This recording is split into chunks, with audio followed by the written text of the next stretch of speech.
Good morning students, I am Gunjan Joshi from Navjyoti global school Paharpani. आज हम अपनी क्लास 8th का चैप्टर 16 पानी की कहानी पढ़ेंगे। तो चलिए अब पढ़ते हैं।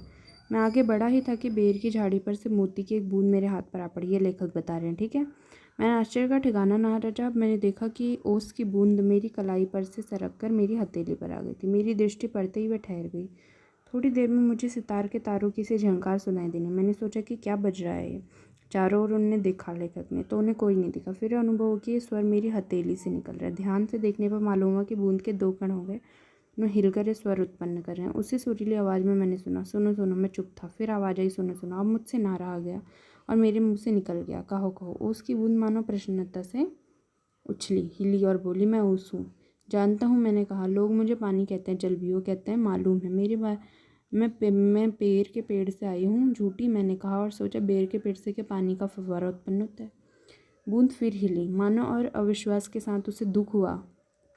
उसको मतलब लेखक के अविश्वास से दुख हुआ। सुनो, मैं इस पेड़ के पास की भूमि में बहुत दिनों से इधर उधर घूम रही थी। मैं कणों कर हृदय टटोलती फिरती थी कि एकाएक पकड़ी गई। अचानक मतलब कैसे, मैंने पूछा। वह जो पेड़ तुम देखते हो ना, वह ऊपर ही इतना बड़ा नहीं है, पृथ्वी में भी इतना ही बड़ा है। उसकी बड़ी जड़ें, छोटी जड़ें और जड़ों के रोए हैं। वह रोए बड़े निर्दयी होते हैं। मुझ जैसे असंख्य कणों को वो बलपूर्वक पृथ्वी में से खींच लेते हैं। कुछ को तो पेड़ एकदम खा जाते हैं और अधिकांश का सब कुछ छीनकर उन्हें बाहर निकाल लेते हैं। क्रोध और घृणा से उसका शरीर कांप उठा। तुम क्या समझते हो कि वे इतने बड़े या यूं ही खड़े हैं? उन्हें इतना बड़ा बनाने के लिए मेरे असंख्य बंधुओं ने अपने प्राण नाश किया। मैं बड़े ध्यान से उसकी कहानी सुन रहा था। ये लेखक बताते हैं। हाँ, तो मैं भूमि के खनिजों को अपने शरीर में घुलकर आनंद से फिर रही थी कि दुर्भाग्यवश एक रोए से मेरा शरीर छूट गया। मैं काफ़ी दूर भागने का प्रयत्न किया, परंतु वो छोड़ा नहीं जानते। मैं रोए में खिंच ली गई। फिर क्या हुआ, मैंने पूछा। लेखक ने पूछा। किससे? बूंद से। मेरी उत्सुकता बढ़ चली। लेखक कहते कि वो बहुत उत्सुक थे जानने के लिए। मैं कोठरी में बंद कर दी गई। थोड़ी देर बाद ऐसा जान पड़ा कि कोई मुझे पीछे से धक्का दे रहा है और कोई मानो हाथ पकड़कर आगे को खींच रहा है। मेरा एक भाई वहीं लाया गया। उसके लिए स्थान बनाने के कारण मुझे दबाया जा रहा था। आगे एक और बूंद मेरा हाथ पकड़कर उस ऊपर खींच रही थी। मैं उन दोनों के बीच पिस चली। बूंद बोलती, मैं लगभग 3 दिन तक यह साशत भोगती रही। मैं पत्तों के नन्हे नन्हे छेदों से होकर जैसे तैसे जान बचाकर भागी। मैंने सोचा कि पत्ते पर पहुंचते ही उड़ जाऊंगी, परंतु बाहर निकलने पर ज्ञात हुआ कि रात होने वाली थी और सूर्य जो हमें उड़ाने की शक्ति देते, देखिए सूर्य की रोशनी जब पड़ती है बूंदों पे तभी तो भाप बनकर उड़ जाती है ना। तो बोलती है जो सूर्य उन्हें उड़ने की शक्ति बनते वो वायुमंडल में नहीं थे और वायुमंडल में इतने जलकण थे कि उसके लिए वहाँ स्थान नहीं था। तो उसने अपने भाग्य पर भरोसा कर पत्तों पर ही सिकुड़ कर पड़ी रही। अभी जब तुम देखा तो जान में जान आई और रक्षा पाने के लिए तुम्हारे हाथ पर कूद पड़ी। ये लेखक से बोलती है। इस दुख तथा भावपूर्ण कहानी का मुझ पर बड़ा प्रभाव पड़ा। ये लेखक कहते हैं कि मैंने कहा, अब तुम मेरे पास हो, कोई पत्ता तुम्हें नहीं छू सकेगा। भैया तुम इसके लिए धन्यवाद। मैं जब तक सूर्य ना निकले तभी तक रक्षा चाहती हूँ। उनका दर्शन करते ही मुझ में उड़ने की शक्ति आ जाएगी। मेरे जीवन विचित्र घटनाओं से परिपूर्ण है। मैं उसकी कहानी तुम्हें सुनाऊंगी तो तुम्हारा हाथ तनिक भी न दुखेगा। अच्छा सुनाओ। कौन बोलते हैं? लेखक। बहुत दिन हुए मेरे पुरखे हाइड्रोजन और ऑक्सीजन नामक 2 गैसें सूर्यमंडल में लपटों के रूप में विद्यमान थी। किसने बोला? ये बूंद ने। सूर्यमंडल अपने निश्चित मार्ग पर चक्कर काट रहा था। वे दिन थे जब हमारे ब्रह्मांड की उथल पुथल हो रही थी। अनेक ग्रह उपग्रह बन रहे थे। ठहरो, क्या तुम्हारे पुरखे अब सूर्यमंडल में नहीं है? कौन पूछता है? लेखक। हैं, उनके वंशज अभी भयावह लपटों से अब भी उनका मुख उज्ज्वल किए हुए हैं। हाँ, तो मेरे पुरखे बड़ी प्रसन्नता से सूर्य के धरातल पर नाचते रहते थे। तो कहते, एक दिन की बात है कि दूर एक प्रचंड प्रकाश पिंड दिखाई पड़ा। उनकी आंखें चौंधियाने लगी। यह पिंड बड़ी तेज से सूर्य की ओर बढ़ रहा था। जैसे जैसे पास आता था उसका आकार बढ़ता जाता है। सूर्य से लाखों गुना बड़ा था। उसकी महान आकर्षण शक्ति से हमारा सूर्य कांप उठा। ऐसा ज्ञात हुआ कि उस ग्रह रात से टकराकर हमारा सूर्य चूर्ण हो जाएगा। वैसा ना हुआ। वह सूर्य से सहस्त्रों मील दूर से ही घूम चला, परंतु उसकी भीषण आकर्षण शक्ति के कारण सूर्य का एक भाग टूटकर पीछे चला। सूर्य से टूटा हुआ भाग इतना भारी खिंचाव संभाल न सका और कई टुकड़ों में टूट गया। उन्हीं में से एक टुकड़ा था पृथ्वी। यह प्रारंभ में एक बड़ा आग का गोला थी ऐसा, परंतु उन लपटों में तुम पानी कैसे बनी? ये लेखक ने पूछा। मुझे ठीक पता नहीं। हाँ, यही सब कि हमारा ग्रह ठंडा होता चला गया और मुझे याद है कि अरबों वर्ष पहले मैं हाइड्रोजन और ऑक्सीजन के रासायनिक क्रिया के कारण उत्पन्न हुआ। उनमें आपस में मिलकर अपना प्रत्यक्ष अस्तित्व गवा दिया और मुझे उत्पन्न किया। मैं उन दिनों भाप के रूप में पृथ्वी के चारों ओर घूमती फिरती थी। उसके बाद ना जाने क्या हुआ। जब मुझे होश आया तो मैंने अपने को ठोस के बर्फ के रूप में पाया। कौन बोल रहे हैं? बूंद। मेरे शरीर पहले भाप के रूप में था। वह तब अत्यंत छोटा था, बहुत छोटा था, मतलब वह पहले से कोई 70वां भाग रह गया था। मैंने देखा मेरे चारों ओर मेरे असंख्य साथी, मतलब बहुत सारे साथी बर्फ बने पड़े थे। जहाँ तक दृष्टि जाती थी बर्फ के अतिरिक्त तो कुछ न दिखाई पड़ता। जिस समय हमारे ऊपर सूर्य की किरणें पड़ती थी तो सौंदर्य बिखर पड़ता था। हमारे कितने साथी ऐसे भी थे, कहते हैं, जो बड़ी उत्सुकता से आंधी में ऊंचा उड़ने, उछलने कूदने के लिए कमर कसे तैयार बैठे रहते। बड़े आनंद का समय रहा होगा वह, बड़े आनंद का। कितने दिनों तक, कई लाख वर्षों तक, कई लाख, हाँ, चौक नहीं। मेरे जीवन में 100-200 वर्ष दाल में नमक के समान भी नहीं है। मैंने ऐसे दीर्घजीवी से वार्तालाप करते जान अपने को धन्य माना और उसकी बूंद के प्रति मेरी श्रद्धा बढ़ी। हम शांति से बैठे गए, एक दिन हवा से खेलने की कहानियाँ सुन रहे थे कि अचानक ऐसा अनुभव हुआ मानो हम सरक रहे हैं। सबको मुख पर हवाइयाँ उड़ने लगी। अब क्या होगा? इतने दिन आनंद से काटने के पश्चात अब दुख सहन करने का साहस हम में न था। बहुत पता लगाने पर हमें ज्ञात हुआ कि हमारे भार से हमारे नीचे वाला भाई दबकर पानी हो गया और उनका शरीर ठोसपन को छोड़ चुका है और उनके तरल शरीर पर हम फिसल रहे हैं। मैं कई मास, मतलब कई महीने समुद्र में इधर उधर घूमती रही। फिर एक दिन गर्म धारा से भेंट हो गई। धारा के जलते अस्तित्व को ठंडक पहुंचाने के लिए हमने उसकी गर्मी सोखनी प्रारंभ कर दी और इसके फलस्वरूप में पिघल पड़ी और पानी समुद्र में बनकर समुद्र में मिल गई। समुद्र का भाग बनकर मैंने जो दृश्य देखा वह वर्णनातीत है। मैं अभी तक समझती कि समुद्र में केवल मेरे बंधुओं का राज है, परंतु अब ज्ञात हुआ समुद्र में चहल पहल वास्तव में दूसरे जीवों की है और उसमें नीरा नमक है, बहुत नमक भी है। पहले समुद्र का खारापन मुझे बिल्कुल नहीं भाया। जी मचलने लगा, पर धीरे धीरे सब सहन हो चला। एक दिन मेरे जी में आया कि समुद्र के ऊपर तो बहुत घूम चुकी हूँ, तो भीतर चलकर भी देखना चाहिए कि क्या है। इस कार्य के लिए मैंने गहरा जाने प्रारंभ कर दिया। मार्ग में मैंने विचित्र जीव देखे। मैंने अत्यंत धीरे धीरे रेंगने वाले घोंगे, जालीदार कई मन भरी कछुए और हाथों वाली मछलियाँ दिखी। एक मछली ऐसी देखी जो मनुष्य से कई गुना लंबी थी। उसके 8 हाथ थे। वह इन हाथों से अपने शिकार को जकड़ लेती थी। मैं और गहराई की खोज में किनारों से दूर होती हुई मैं एक ऐसी वस्तु देखी कि मैं चौंक पड़ी। अब तक समुद्र में अंधेरा था।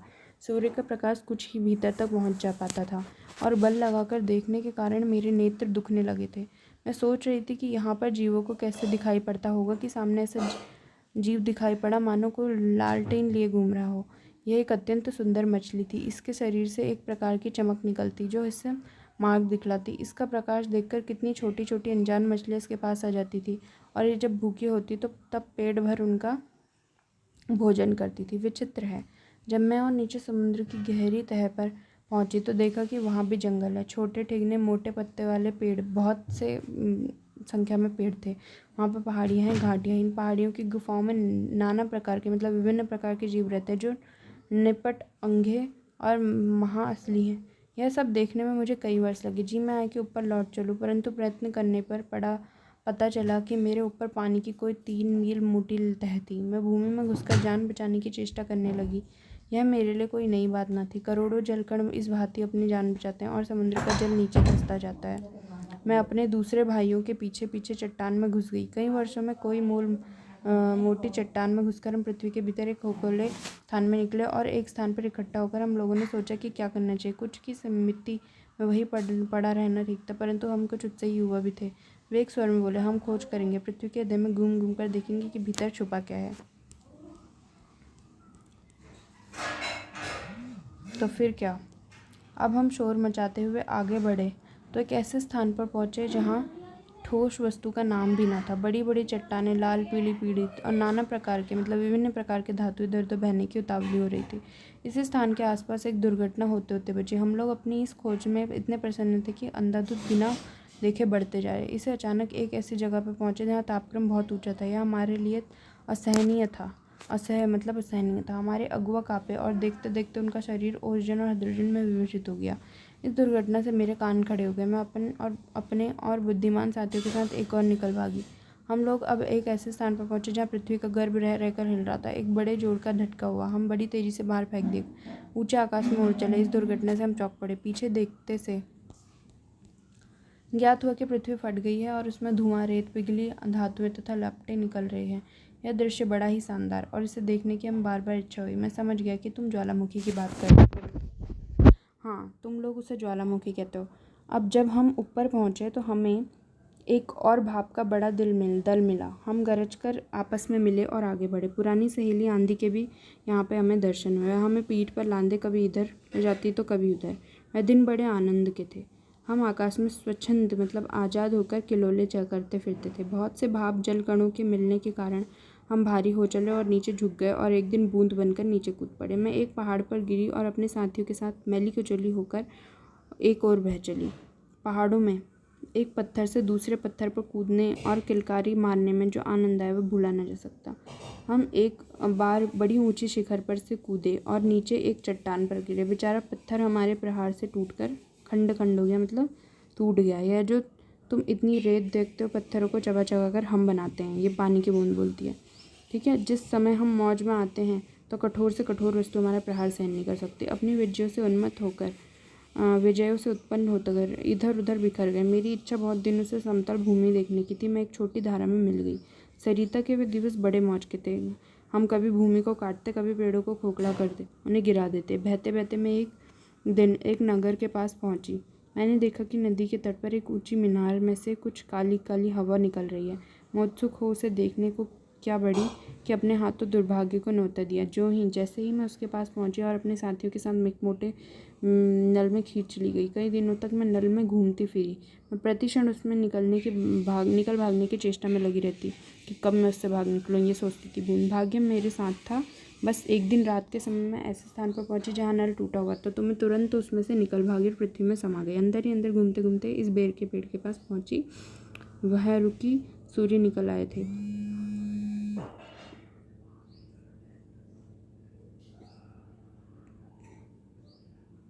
ठीक है, तो कहते हैं कि वो वहाँ रुकी तो सूर्य निकल आए थे। ठीक है, तो क्या बोलते हैं कि वो रुके तो सूर्य निकल आए थे। बस मैंने कहा, हाँ मैं अब तुम्हारे पास नहीं ठहर सकती।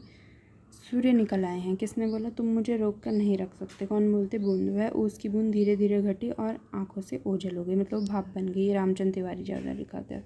अब क्या बोलते? लेखक को ओस की बूंद कहाँ मिली? लेखक को ओस की बूंद कहाँ मिली थी, आपको ये बताना है। देखिए, देखते हैं लेखक को उसकी बूंद कहाँ मिली।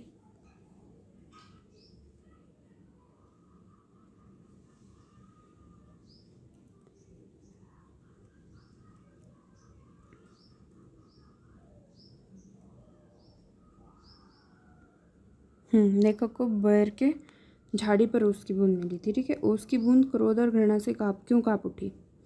पेड़ों की जड़ों में निकले रोए द्वारा जल की बूंदों को बालपूर्वक धरती के भूगमार्ग से खींच लाना व उनको खा जाना याद करते ही बूंद क्रोध व घृणा से काँप उठी। प्रश्न 3, हाइड्रोजन और ऑक्सीजन को पानी ने अपना पूर्वज क्यों कहा? जब ब्रह्मांड में पृथ्वी व उसके साथी ग्रहों का मतलब वो उद्भव हो रहे थे, उनका उद्भव भी नहीं हुआ था, तब ब्रह्मांड में हाइड्रोजन व ऑक्सीजन दो गैसें सौरमंडल में लपटों के रूप में विद्यमान थी। ऑक्सीजन व हाइड्रोजन के बीच रासायनिक क्रिया हुई, दोनों की यह संयोग से पानी का जन्म हुआ। ठीक है, इसलिए बूंद ने इन दोनों को अपना पूर्वज कहा। देखिए, हाइड्रोजन और ऑक्सीजन ने मिलके बनाया क्या? पानी की बूंद। अब पानी की कहानी के आधार पर पानी के जन्म और जीवन यात्रा का वर्णन अपने शब्दों में करना है। देखिए, पानी का जन्म हाइड्रोजन व ऑक्सीजन के बीच रासायनिक प्रक्रिया द्वारा होता है। जब ब्रह्मांड में पृथ्वी व उसके साथी ग्रहों का उद्भव भी न हुआ था, तब ब्रह्मांड में हाइड्रोजन और ऑक्सीजन दो गैसें सौरमंडल में लपटों के रूप में विद्यमान थी। किसी उल्का पिंड के सूर्य से टकराने से सूर्य के टुकड़े कणे हो गए। उन्हीं टुकड़ों में से एक टुकड़ा पृथ्वी रूप में उत्पन्न हुआ और इसी ग्रह में ऑक्सीजन व हाइड्रोजन के बीच रासायनिक क्रिया हुई और दोनों के संयोग से पानी का जन्म हुआ। सर्वप्रथम बूंद भाप के रूप में पृथ्वी के वातावरण में इर्द गिर्द घूमती रहती थी। तत्पश्चात ठोस बर्फ के रूप में विद्यमान हो जाती है। समुद्र से होती हुई गर्म धारा से मिलकर ठोस रूप को त्याग कर जल का रूप धारण कर लेती है। ठीक है, आप क्या बोल रहे हैं? कहानी के अंत और आरंभ के हिस्से को स्वयं पढ़कर देखिए और बताइए कि ओस की बूंद लेखक को आप बीती सुनाते हुए किसकी प्रतीक्षा कर रही थी। देखिए, पानी का जन्म है, पानी के कहानी के अंत में बोला है ना। तो प्रश्न 5 क्या बोल रहे हैं? हाँ, तो क्या कर रही थी? ओस की बूंद जो थी वो किसकी? सूर्य उदय की प्रतीक्षा कर रही थी।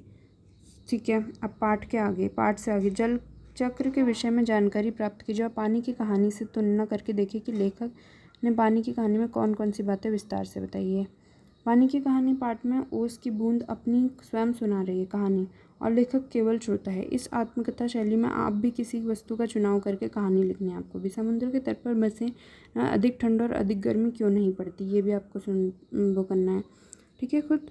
अब देखिए क्यों नहीं पड़ती होगी अधिक ठंड और अधिक गर्मी, क्योंकि वहाँ के वातावरण में हमेशा नमी होती है। ठीक है। अब क्या है, पेड़ के भीतर फव्वारा नहीं होता, तब पेड़ की जड़ों से पत्ते तक पानी कैसे बचता है? इस क्रिया को वनस्पति शास्त्र में क्या कहते हैं? क्या इस क्रिया को जानने के लिए कोई आसान प्रयोग है? जानकर पेड़ के भीतर फव्वारा नहीं होता, तब पेड़ की जड़ों से पत्ते तक पानी पहुंचता है, क्योंकि पेड़ की जड़ें व तनों में जाइमल और फ्लोएम नाम की वाहिकाएँ होती हैं। ठीक है, वाहिकाएँ होती हैं जिन्हें वेसल्स कहते हैं इंग्लिश में। जाइलम और फ्लोएम होती हैं जो पानी जड़ों से पत्तियों तक पहुंचाती है। इस क्रिया को वनस्पति शास्त्र में संवहन मतलब ट्रांसपायरेशन कहते हैं। ठीक है, ये आप पढ़ेंगे आप जाके 9th में 8th में पानी बायोलॉजी में पढ़ेंगे आप ये। पानी की कहानी में लेखक ने कल्पना और वैज्ञानिक तथ्य का आधार लेकर ओस की बूंद की यात्रा का वर्णन किया। ओस की बूंद अनेक अवस्थाओं में सूर्यमंडल, पृथ्वी, वायु, समुद्र, जलमुखी, बालद नदी और जल से होते हुए पेड़ के पत्ते तक की यात्रा करती है। इस कहानी की भांति आप भी लोहे अथवा प्लास्टिक की कहानी आपको लिखने की कैसे वो बनता है। ठीक है। अन्य पदार्थों के समान जल की भी 3 अवस्था होती है। अन्य पदार्थों से जल की इन अवस्थाओं में एक विशेष अंतर यह होता है कि जल की तरल अवस्था की तुलना में ठोस अवस्था हल्की होती है। इसका कारण आपको ज्ञात करना है। ठीक है। अब पाठ के साथ केवल पढ़ने के लिए दी गई पाठन सामग्री में पृथ्वी की संतान का सहयोग लेकर पर्यावरण संकट पर एक लेख आपको लिखना है। भाषा की बात, अब क्या बोला है इसमें? भाषा की बात में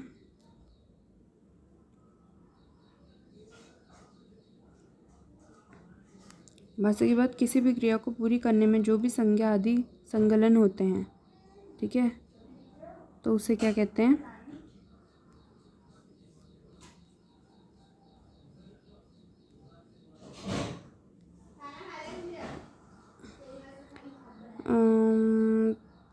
जैसे वह हाथों से शिकार हो जकड़ लेती थी। जकड़ना क्रिया तभी संपन्न हो पाएगी जब कोई व्यक्ति उसे जकड़ने वाला हो, कोई शिकार हो जिसे जकड़ा जाए। इन भूमिकाओं की प्रकृति अलग अलग है।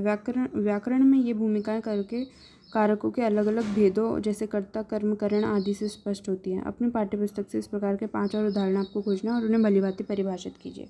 देखिए साथ साथ मतलब कठिनाई से पढ़ना, बड़ा कष्ट, वर्णातीत मतलब जिसका वर्णन ना किया जा सके। अब आपको ऐसे ही शब्द करना है, तो ऐसे क्या है, हम बड़ी तेज़ी से बाहर फेंक दिए गए, तेज़ी से, है ना, ये कारक है, दान कारक है। आगे एक और बूंद, मेरा हाथ पकड़कर ऊपर खींच रही थी, पकड़कर संबंध कारक, मैं प्रतिक्षण उसमें से निकल भागने की चेष्टा में लगी थी, मैं करता है। ठीक है, तो ऐसे ऐसे हैं कुछ उदाहरण। अब जैसे वह चाकू से फल काट कर खाता है, चाकू से करण कारक। ठीक है, बदलू लाख से चूड़ियाँ बनाते हैं, लाख से करण कारक। ठीक है, तो ये हो गया हमारा पाठ यहाँ पे ख़त्म। मैं आशा करती हूँ कि आपको पाठ अच्छे से समझ में आया होगा। धन्यवाद।